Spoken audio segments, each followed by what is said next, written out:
उत्तक क्या होते हैं? उत्तक जब एक समान कोशिका का समूह एक साथ एक काम को करता है तो उसको उत्तक बोलते हैं। अब उत्तक दो तरह के होते हैं, पादप उत्तक और जंतु उत्तक। पादप मतलब पेड़ पौधे के उत्तक और जंतु मतलब हम जानवर इन सब के। अब पादप जंतु उत्तक तो बाद में देखेंगे, अभी पादप उत्तक देखते हैं। तो पादप उत्तक जो होते हैं वो दो तरह के होते हैं, विभोज्यतक उत्तक और स्थायी उत्तक। विभोज्यतक उत्तक भी तीन तरह के होते हैं, शीर्षस्थक, अंतर्विष उत्तक और पार्श्व उत्तक। और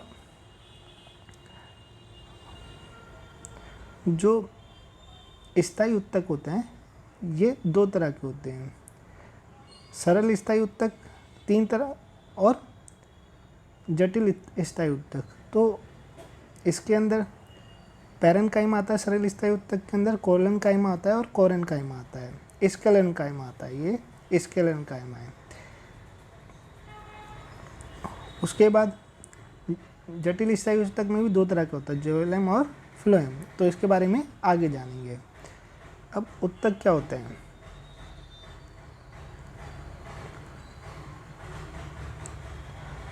उत्तक क्या होता है?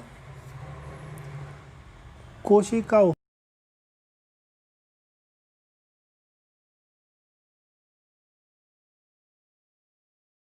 संपन्न करती है उसे क्या बोलते हैं? उत्तक बोलते हैं।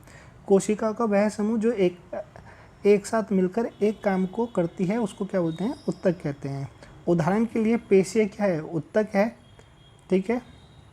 उसके बाद रक्त क्या है? एक उत्तक है, जिसका काम, रक्त का काम क्या होता है? पदार्थ को एक जगह से दूसरी जगह ले जाना। तो अब उत्तक भी दो तरह के होते हैं। पादप उत्तक पढ़ेंगे पहले, जंतु उत्तक और पादप उत्तक होते हैं। तो हम पादप उत्तक पढ़ेंगे। पादप उत्तक मुख्यतः दो प्रकार के होते हैं, विभोज्यतक उत्तक और स्थायी उत्तक। तो पहले हम जानेंगे विभोज्यतक उत्तक होता क्या है।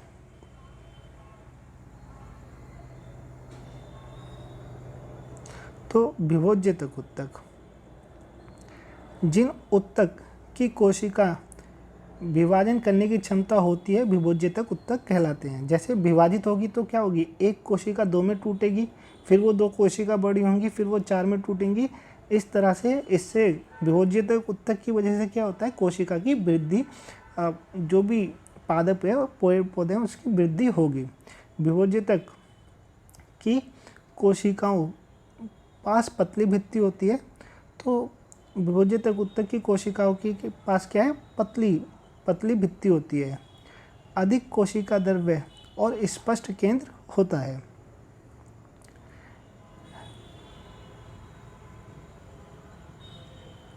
लेकिन राजधानियाँ नहीं होती है। विभोज्यतक की कोशिका अत्यधिक क्रियाशील होती हैं। विभोज्यतक या मेरिस्टेमेटिक, विभोज्यतक को इंग्लिश में क्या बोलते हैं? मेरिस्टेमेटिक बोलते हैं। तो ये एक ही है।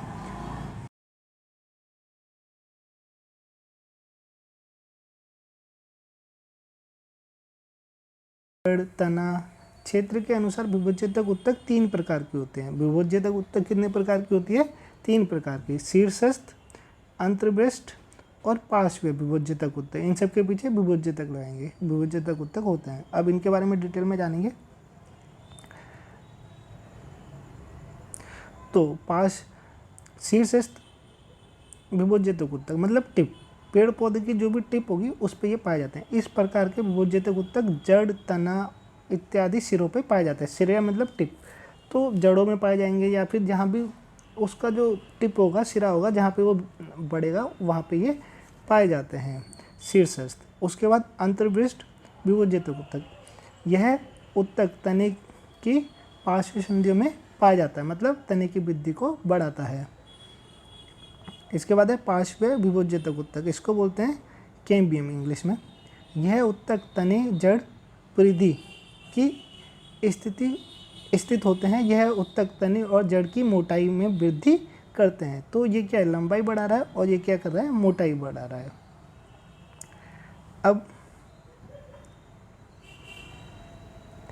अब नेक्स्ट है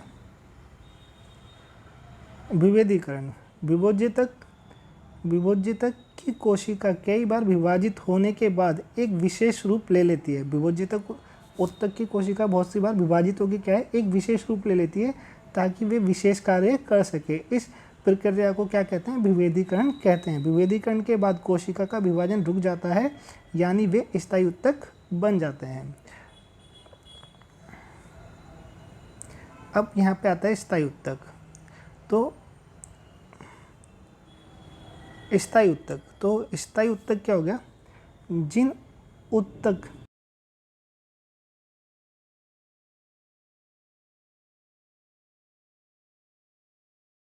सरल स्थायी उत्तक और जटिल स्थायी उत्तक।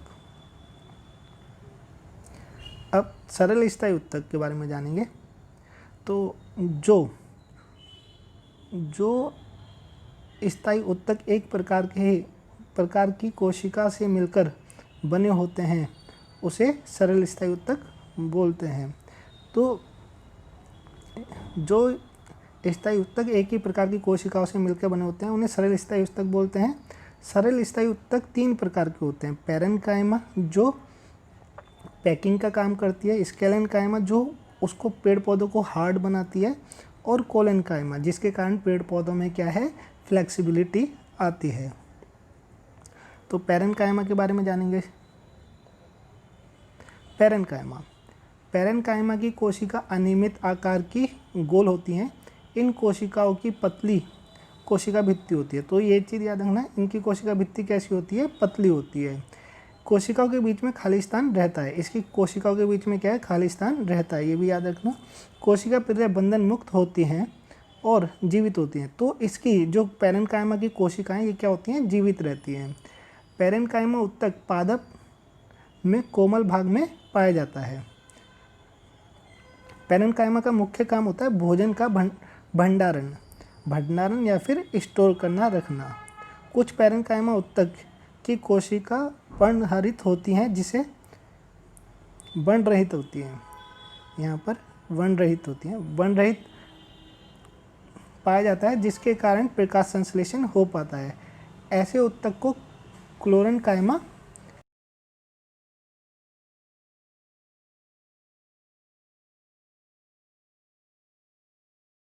क्लोरेन्काइमा बोलेंगे।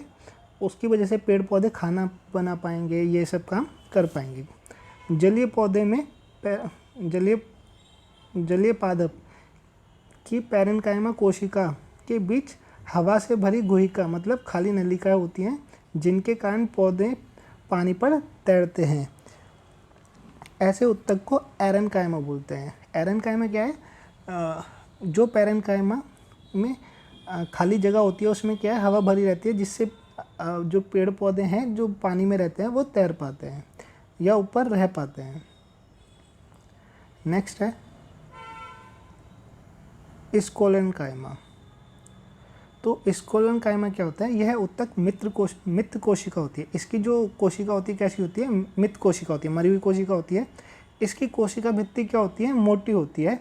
कोशिका के भित्ति के बीच में लिग्निन होता है। लिग्निन क्या है, एक केमिकल सब्सटेंस होता है और इसकी वजह से पेड़ पौधे जो है बहुत ज़्यादा हार्ड पाए जाते हैं। जैसे आपने नारियल देखा होगा, नारियल में भी क्या कौन से टिश्यू होते हैं, नारियल का जो वो घास सी होती है वो स्कोलेन्काइमा होते हैं।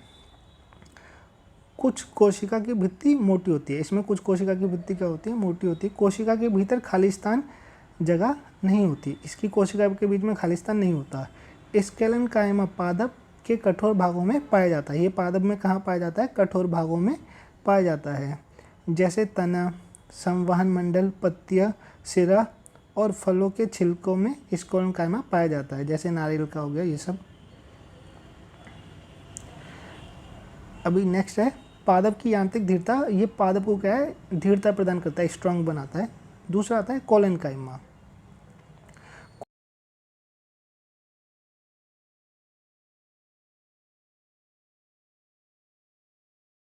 यह उत्तक, ये इम्पोर्टेंट है। कोलेन्काइमा क्या करता है, पेड़ पौधों को लचीलापन प्रदान करता है, साथ ही दृढ़ता भी प्रदान करता है। अगर लचीले नहीं होंगे तो हवा चलेगी तो मुड़ नहीं पाएंगे, तो टूटने का खतरा रहेगा। तो कोलन कायमा की वजह से पेड़ पौधे क्या होते हैं, लचीले होते हैं। पैरेन कायमा की वजह से क्या होते हैं, उनकी पैकिंग का काम करते हैं, साथ ही फोटोसिंथेसिस का काम भी करते हैं कोलन कायमा में। अब कोलन कायमा पढ़ते हैं। यह ऊतक उन भागों में पाया जाता है जहाँ थोड़ी बहुत गति की ज़रूरत होती है, जैसे कि डंठल। अब नेक्स्ट है एपिडर्मस।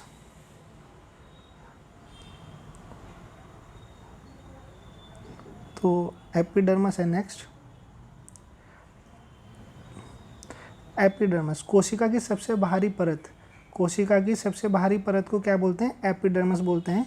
पादप में कोमल अंग एपिडर्मस का निर्माण पैरेन्काइमा में होता है। एपिडर्मस का निर्माण कहाँ होता है, पैरेन्काइमा में होता है।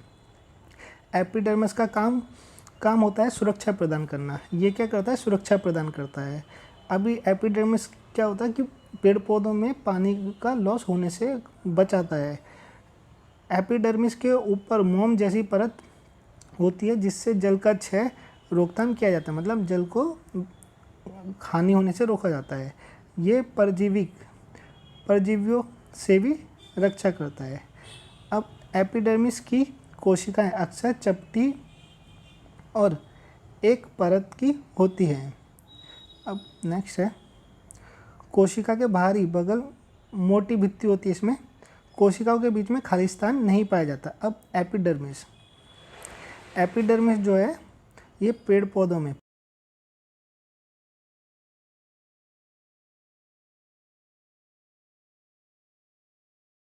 होता है।